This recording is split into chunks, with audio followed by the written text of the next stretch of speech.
Olá, tudo bom? Sejam bem-vindos ao Ponto de Vista em Portugal. Hoje eu vou contar para vocês da minha paixão aqui em Portugal. Pois é, eu vou contar para vocês. Eu tenho uma paixão. Bora lá!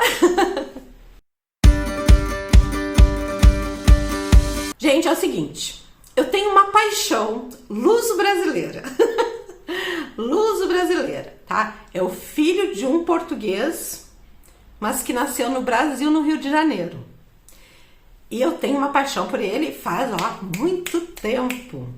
E eu leio muito sobre ele. Então, assim, eu vou falar aqui algumas coisas pra vocês a respeito desse luso-brasileiro, que eu conhecia a maioria, mas eu não conhecia outras coisas que me apareceram e que eu dei uma pesquisada. Eu não conhecia. E assim, eu acho muito legal. E convido a todos a conhecerem a história verdadeira do Brasil.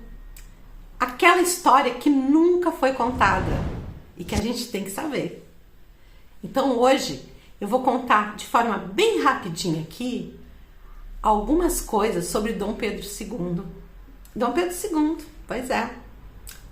O nosso imperador brasileiro, que nasceu no Rio de Janeiro e é filho de Dom Pedro I, que declarou a independência do Brasil.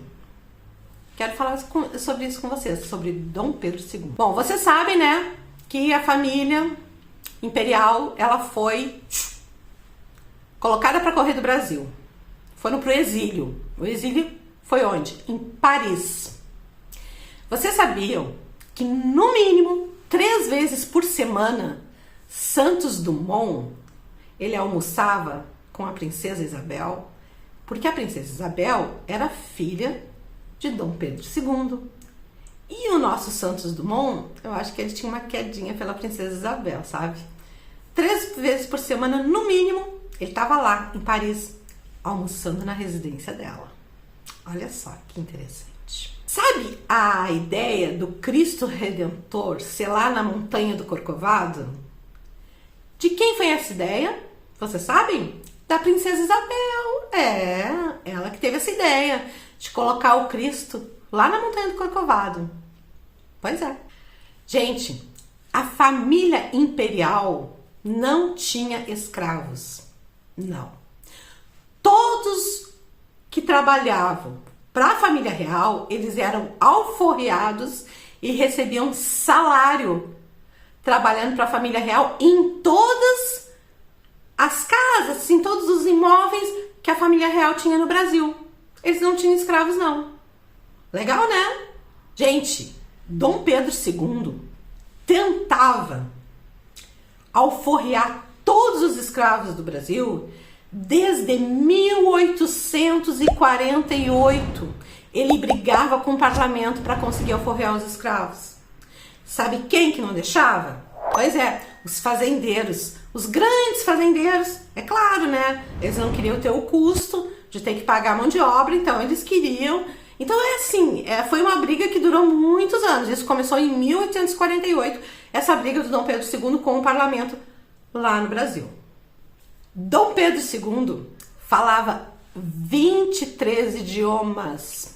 17 desses 23, ele era totalmente fluente. Falava com maestria. 23 idiomas? Pois é. A primeira tradução do clássico 1001 Noites foi feita por quem? Por Dom Pedro II, tá? Essa ninguém sabia. Eu confesso que essa eu descobri agora, faz pouquinho tempo. Foi uma tradução do árabe arcaico para o português de Brasil. Vejam que homem. É incrível. Gente, a princesa Isabel, ela recebia com frequência amigos negros no Palácio das Laranjeiras para saraus. Pensa bem. Só que na época isso era um escândalo. Mas ela tinha muitos amigos negros e recebia para aqueles saraus maravilhosos lá no Palácio das Laranjeiras. Olha só isso aí. Lá na casa de veraneio, em Petrópolis, a princesa Isabel tinha por hábito esconder negros que fugiam dos seus donos. Ela escondia lá e angariava fundos para conseguir alforriá-los, né? Porque se comprava a alforria. Então ela escondia enquanto angariava fundos para alforriar esses negros. Negros, negras, enfim. Essa eu também não sabia. Os pequenos filhos da princesa Isabel, desde pequenininhos, eles escreviam um jornalzinho que circulava em Petrópolis principalmente, um jornal abolicionista. Exato! Então os filhos da princesa Isabel, eles já tinham essa noção do abolicionismo e escreviam esses jornalzinhos. Gente, pensa nisso. É tudo tão diferente pra mim do que a gente sempre estudou na escola e viu. Isso aqui ninguém contou. Nunca nos contaram isso. Agora essa é de matar. E essa eu já sabia. Tinha uma senhora milionária no sul dos Estados Unidos que ficou inconformada, assim, com a derrota na Guerra Civil do Sul, né? Ela ficou inconformada com isso. Ela ofereceu a Dom Pedro um valor muito alto. Por quê? Porque ela queria que o sul dos Estados Unidos fosse anexado ao Brasil. Tá entendendo? Vocês vão entender essa historinha agora aqui mais tarde, aqui com o que eu vou contar. Olhem, essa aqui eu vou ter que ler para vocês, porque foi assim, ó. Dom Pedro II, ele fez um empréstimo pessoal a um banco europeu para comprar a fazenda que abrange hoje o Parque Nacional da Tijuca, em uma época que ninguém pensava em ecologia. Ou desmatamento, seja como for. Aí Pedro II mandou reflorestar toda a grande fazenda. Por quê? Porque nessa época, ali o Parque da Tijuca, ele era fazenda de café. E o Dom Pedro, inconformado com isso, foi lá, conseguiu empréstimo pessoal com os bancos europeus, comprou aquilo dos fazendeiros e transformou na Floresta da Tijuca. Mandou reflorestar tudinho. Quando Dom Pedro II subiu ao trono em 1840, 92% da população brasileira era totalmente analfabeta. No último ano, né, que foi em 1889, um pouco antes do golpe que deram em Dom Pedro II, eram somente não, mas para a época, né, gente, baixou para 56% da população analfabeta.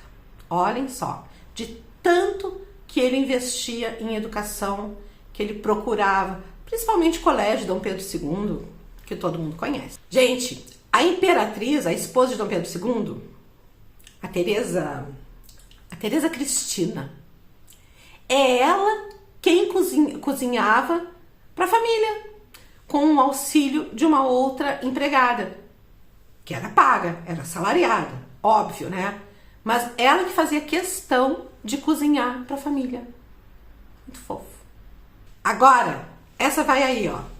Em 1880, o Brasil era a quarta economia do mundo e o nono maior império da história. E de 1860 a 1889, a média do crescimento econômico foi de 8,81% ao ano.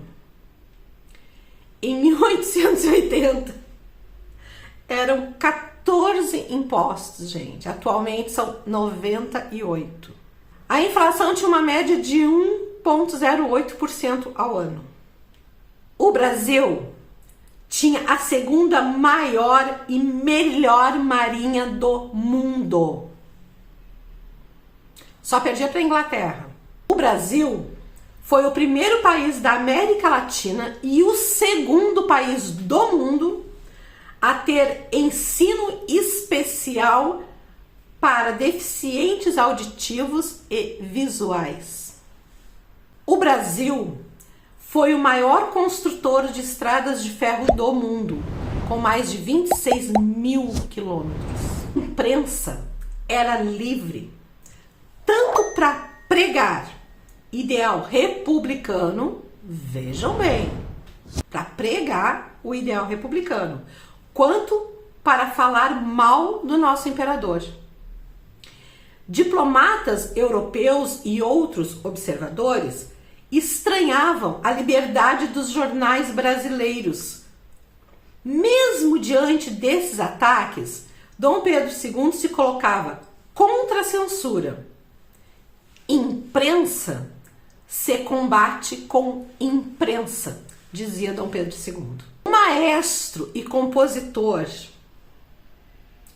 Carlos Gomes, os brasileiros sabem muito bem quem é Carlos Gomes. Ele que compôs o Guarani. Ele foi sustentado por Dom Pedro II até atingir grande sucesso mundial. Pedro II mandou acabar com a guarda chamada Dragões da Independência por achar desperdício de dinheiro público. Com a República, a guarda voltou a existir.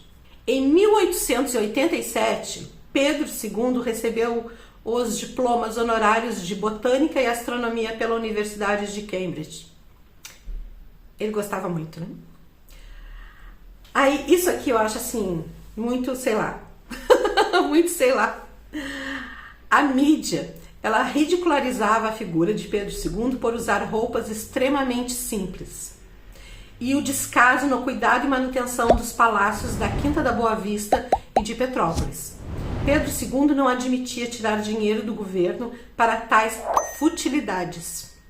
Alvo de charges quase diárias nos jornais, mantinha a total liberdade de expressão e nenhuma censura.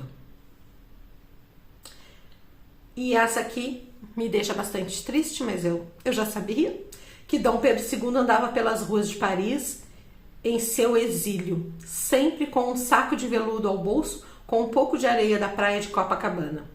E ele foi enterrado com esse saquinho de veludo cheinho de areia da praia de Copacabana.